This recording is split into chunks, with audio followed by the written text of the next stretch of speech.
mtazamaji wa channel hii, karibu tena katika video nyingine, ambapo leo naenda kuzungumzia dawa muhimu ambazo wewe mfugaji wa nguruwe unatakiwa uwe nazo. Zitakusaidia katika kutibu magonjwa ambayo yanajitokeza kwa muda mfupi. Dawa hizo ni kama ifuatavyo, lakini kabla tujaendelea, ningependa usubscribe na kushare pamoja na kutoa comment kwenye video hii, ambapo utapata taarifa muhimu na zinakusaidia wewe kama mfugaji wa nguruwe na unayeanza kama mimi kupata idea na knowledge tofauti ambazo zitakusaidia katika kuendesha ufugaji wako wa nguruwe. Awali ya yote, napenda kupongeza wewe ambao unaangalia video hii, kwa sababu ni moja ya ufugaji wako. Kwanza kabisa, nenda moja kwa moja, wewe kama mfugaji kwenye shamba lako unatakiwa uwe na dawa zifuatazo. Ya kwanza kabisa, uwe na dawa hii hapa. Hii inaitwa dawa ya penicillin au penicillin. Hii dawa inasaidia katika kutibu vidonda, au kama nguruwe wako unajikuta na magonjwa tofauti mengi ambayo yanasababishwa na bakteria, hii dawa itakusaidia kutibu. Kwa mfano, magonjwa ya pneumonia, mastitis kwa nguruwe ambao wananyonyesha, utajikuta kwenye titi zake anakuwa na vidonda ambavyo vinatoka usaha. Unashauriwa wewe kama mfugaji kuchoma hii dawa au kuchoma sindano. Dawa nyingine ya muhimu ambayo unatakiwa nayo wewe kama mfugaji na hii hapa, ambayo ni vilidi.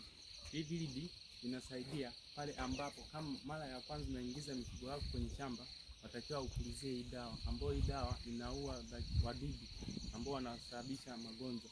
Kabla haujaingia kwenye shamba lako au kabla hujaleta mifugo kwenye eneo lako au banda lako, utakao upulizie hii dawa. Inasaidia kuua wadudu ambao wanasababisha magonjwa na utakuwa umeescape kwenye magonjwa tofauti.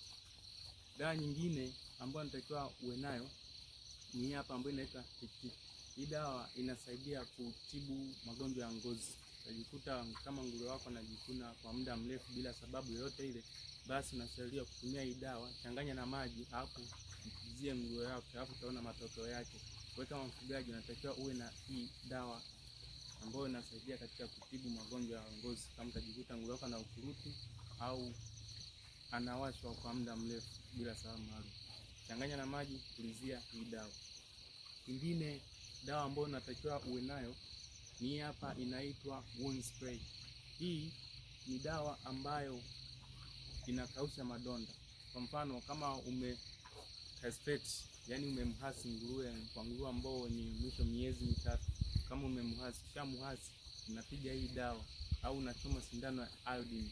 Hiyo iodine inasaidia kukausha madonda ambao kama kwenye nguruwe imetokea injury, basi unashauriwa kuspray hii dawa.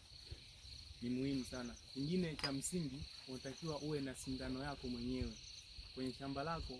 Ni muhimu kuwa na sindano yako.